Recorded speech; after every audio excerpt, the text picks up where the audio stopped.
Welcome to GK GS with Manish sir.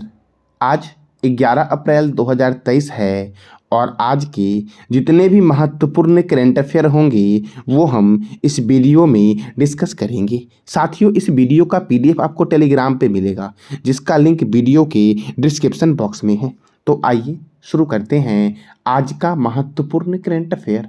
पहला प्रश्न आपका है, विश्व होम्योपैथी दिवस कब मनाया जाता है? तो यह मनाया जाता है 10 अप्रैल को। अब 10 अप्रैल को क्यों मनाया जाता है? क्योंकि 10 अप्रैल को जर्मन चिकित्सक सैमुअल हैनेमैन का जयंती है साथियों। और इस बार का थीम क्या था? तो वन हेल्थ वन फैमिली। साथियों, ये इमेज में दिख रहा होगा, यही है सैमुअल हैनीमैन। इन्हीं की जयंती पर प्रत्येक वर्ष 10 अप्रैल को विश्व होम्योपैथी दिवस मनाया जाता है। अब अगला प्रश्न है आपका, ई स्कूटर पर प्रतिबंध लगाने के लिए किस शहर के लोगों ने मतदान किया है? तो पेरिस के लोगों ने साथियों ई स्कूटर पर प्रतिबंध लगाने के लिए मतदान किया है। साथियों, ई स्कूटर आपको इमेज में दिख रहा होगा। अब साथियों, पेरिस के लोगों ने किया है, कितना प्रतिशत मतदान हुआ साथियों? तो पेरिस के लोगों ने 89% साथियों मतदान किया ई स्कूटर पर प्रतिबंध लगाने के लिए। अब पेरिस, तो साथियों पेरिस जो है ये सीन रिवर के किनारे है और फ्रांस की राजधानी है। यह पेरिस में है एफिल टावर। फ्रांस के राष्ट्रपति कौन है? तो इमैनुअल मैक्रोन है। फ्रांस के प्रधानमंत्री कौन है? एलिजाबेथ बोर्न है और यह फ्रांस की पहली महिला प्रधानमंत्री भी है साथियों। फ्रांस की मुद्रा क्या है? करेंसी क्या है? तो यूरो है यहाँ की मुद्रा। और जैसे भारत की रुपया है उसी तरह से यहाँ की क्या है? यूरो। और यूनेस्को का हेडक्वार्टर है पेरिस में। इंटरपोल का हेडक्वार्टर है पेरिस में। आर्थिक सहयोग और विकास संगठन का हेडक्वार्टर कहाँ पर है? तो पेरिस में है। यूरोपीय स्पेस एंड रिसर्च ऑर्गेनाइजेशन का हेडक्वार्टर कहाँ है? तो पेरिस में। साथियों, यूनेस्को आपको बताना है आज कमेंट बॉक्स में यूनेस्को के बारे में आप क्या क्या जानते हो। और मैंने साथियों कई बार बताया आपको यूनेस्को के बारे में, तो आज आपको बताना है। मैगिनॉट रेखा जर्मनी और फ्रांस के बीच है, मैगिनॉट रेखा। और वरुण सैन्य अभ्यास का आयोजन जो होता है ये भारत और फ्रांस के बीच होता है, वरुण सैन्य अभ्यास का आयोजन। अब अगला प्रश्न है आपका, दुनिया का 9वां सबसे व्यस्ततम हवाई अड्डा कौन बना है?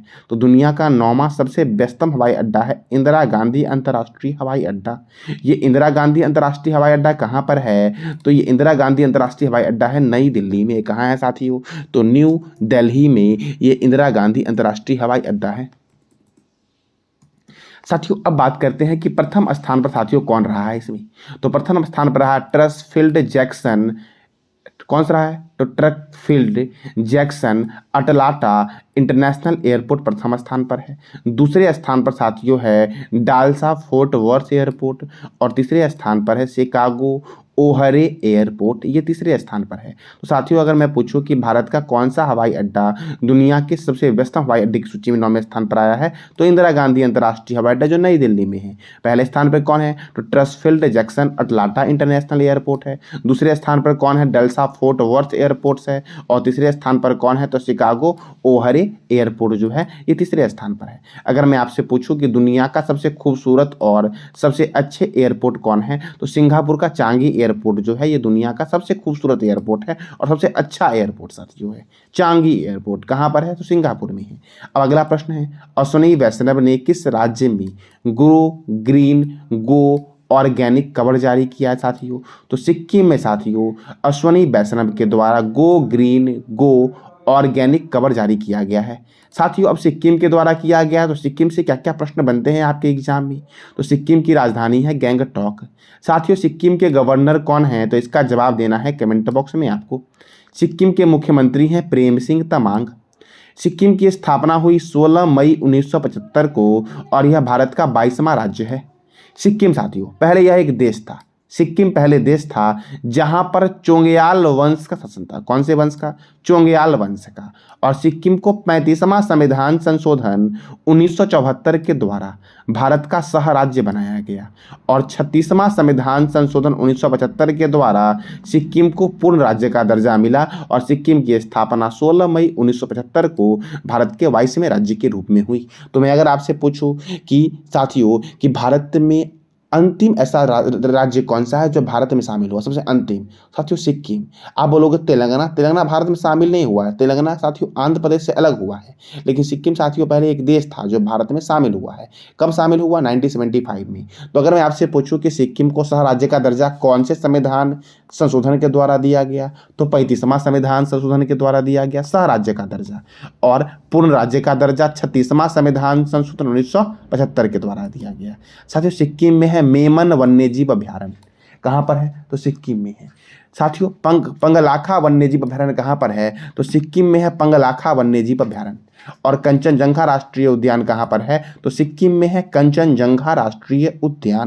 अगला प्रश्न है आपका, हाल ही में राष्ट्रपति द्रौपदी मुर्मू ने किस राज्य के तेजपुर वायुसेना स्टेशन से सुखोई 32 लड़ाकू विमान से उड़ान भरी है? साथियों तो असम में है तेजपुर वायुसेना स्टेशन, जहां से राष्ट्रपति द्रौपदी मुर्मू ने सुखोई 30 लड़ाकू विमान से साथियों उड़ान भरी है।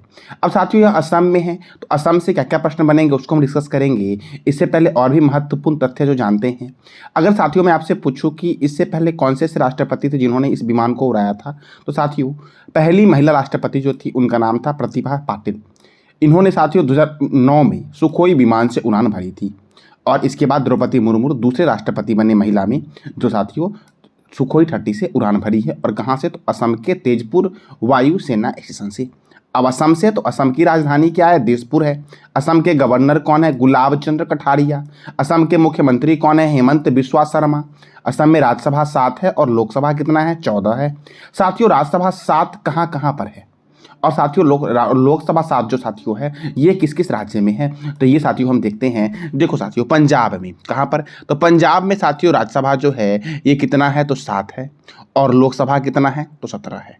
कितना है साथियों? राज्यसभा 7 है और लोकसभा कितना है? 13 है।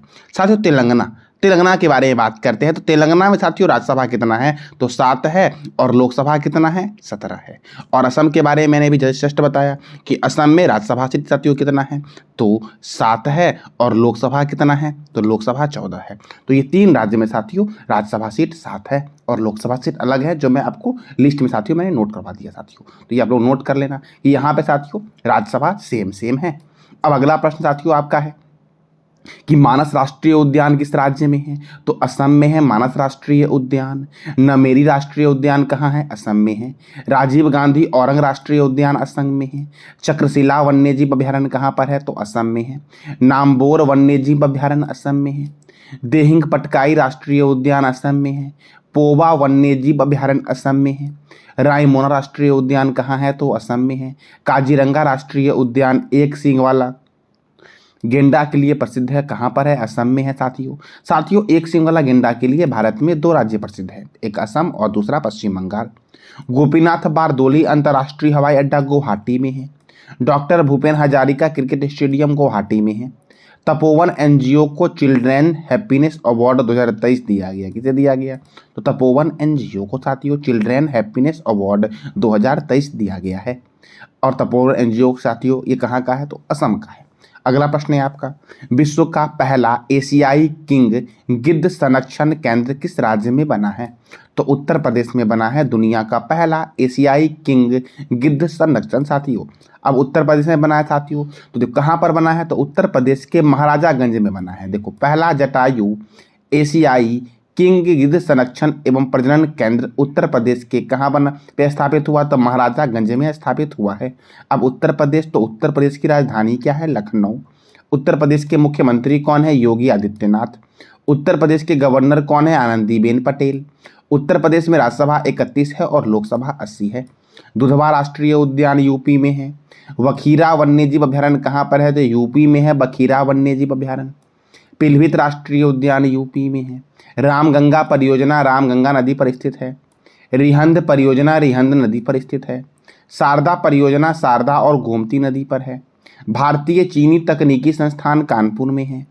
भारतीय दलहन शोध संस्थान कौन सा? तो भारतीय दलहन शोध संस्थान कहाँ पर है? तो कानपुर में है।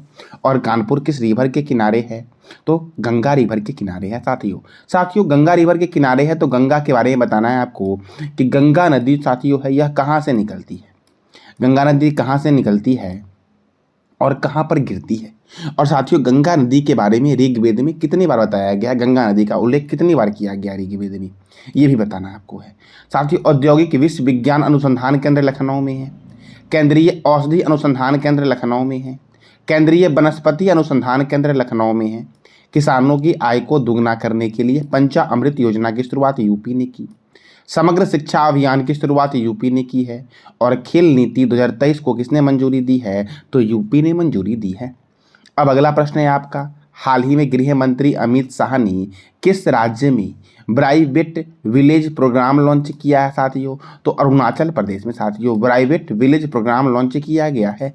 किसके द्वारा, तो गृह मंत्री अमित शाह जी के द्वारा साथियों। अब अरुणाचल प्रदेश में किया गया है, तो अरुणाचल प्रदेश की राजधानी क्या है, ईटानगर है। यहाँ के गवर्नर कौन है, तो यहाँ के गवर्नर है BD मिश्रा, यहाँ के गवर्नर हैं। यहाँ के मुख्यमंत्री हैं पेमा खांडू।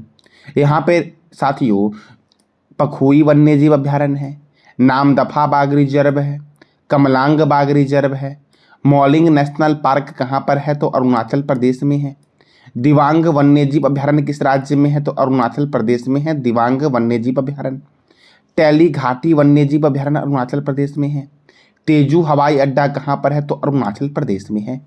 अब अगला प्रश्न है साथियों आपका कि वर्ल्ड वैक्सीन कांग्रेस 2023 में वैक्सीन इंडस्ट्रीज एक्सीलेंस किसने जीता है साथियों, तो वैक्सीन इंडस्ट्री एक्सीलेंस अवार्ड साथियों किसने जीता है, तो भारत बायोटेक ने जीता है।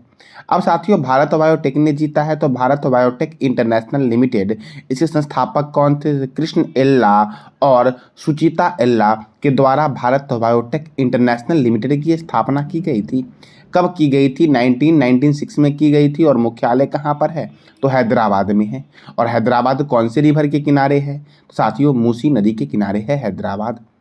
अब अगला प्रश्न है आपका, किसे सांख्यिकी में 2023 का अंतर्राष्ट्रीय पुरस्कार मिलेगा जो इस क्षेत्र में नोबेल पुरस्कार के बराबर है साथियों, अर्थात जो गणित में साथियों नोबेल पुरस्कार होता है।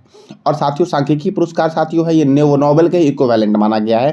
तो साथियों सांख्यिकी पुरस्कार 2023 किसे दिया गया है, तो ये दिया गया है कल्याणपुरी राधाकृष्ण राव को। किसको दिया गया है, कल्याणपुरी राधाकृष्ण राव को यह पुरस्कार दिया गया है। साथियों मैंने क्या बोला अभी कि गणित के क्षेत्र में मिलता है एबल पुरस्कार, तो गणित के क्षेत्र में एबल पुरस्कार 2023 किसे दिया गया, तो लुईस कैफिरेली को दिया गया। किसे दिया गया, लुईस कैफिरेली को। अब महत्वपूर्ण पुरस्कार है जहां से स्टैटिक में साथियों कई बार पूछा गया है कि नोबेल पुरस्कार कितने क्षेत्र में दिया जाता है, तो नोबेल पुरस्कार साथियों 6 क्षेत्र में दिया जाता है, साहित्य के क्षेत्र में, चिकित्सा के क्षेत्र में, भौतिक के क्षेत्र में, रसायन के क्षेत्र में, शांति के क्षेत्र में और अर्थशास्त्र के क्षेत्र में। साथियों एक बात याद रखना कि अर्थशास्त्र में नोबेल पुरस्कार देने की शुरुआत कब की गई, तो 1969 से अर्थशास्त्र के क्षेत्र में नोबेल पुरस्कार दिया जाता है। और दूसरा प्रश्न ये याद रखना कि नोबेल पुरस्कार की शुरुआत कब हुई थी, तो 1901 में नोबेल पुरस्कार की शुरुआत हुई थी अल्फ्रेड नोबेल की पुण्यतिथि पर। तो साथियों बताना आपको कमेंट बॉक्स में है कि अल्फ्रेड नोबेल की पुण्यतिथि कब मनाई जाती है, तो इसका जवाब देना है कमेंट बॉक्स में। और इसी पुण्यतिथि को नोबेल पुरस्कार दिए जाते हैं।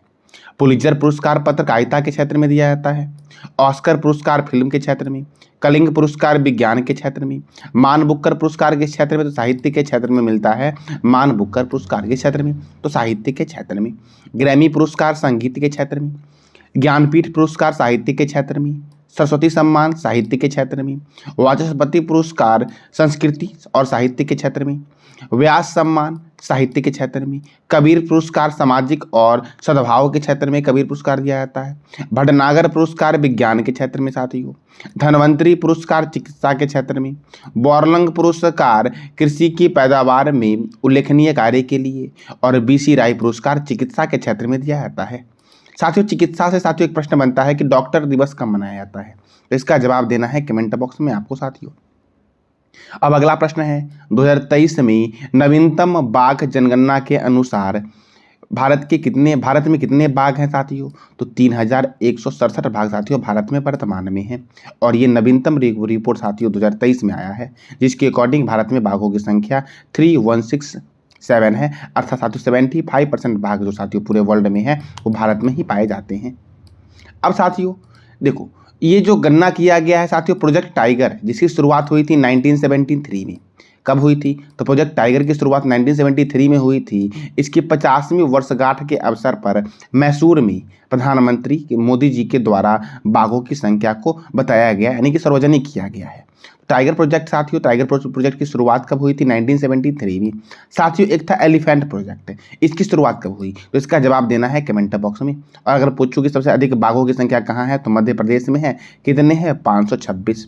और दूसरे स्थान पर कौन है? कर्नाटक है, जहाँ कितने बाघ हैं? तो 524 बाघ हैं साथियों। तो साथियों, ये था आज का आपका महत्वपूर्ण करंट अफेयर। साथियों, कल मैंने आपसे 3 प्रश्न किया था कि किस बैंक ने हाल ही में स्टार्टअप के लिए अपनी पहली ब्रांच खोली है साथियों? तो बैंक ऑफ महाराष्ट्र ने खोली है। दूसरा था आपका कि हाल ही में किसने सीबीआई के हरित जयंती समारोह का उद्घाटन किया है? तो नरेंद्र मोदी जी ने किया साथियों। और सीबीआई का हेडक्वार्टर नई दिल्ली में है। तीसरा प्रश्न था आपका कि हाल ही में किस देश ने नए संविधान का जनमत संग्रह कराया है? तो उज्बेकिस्तान ने साथियों नए संविधान का जनमत संग्रह कराया है।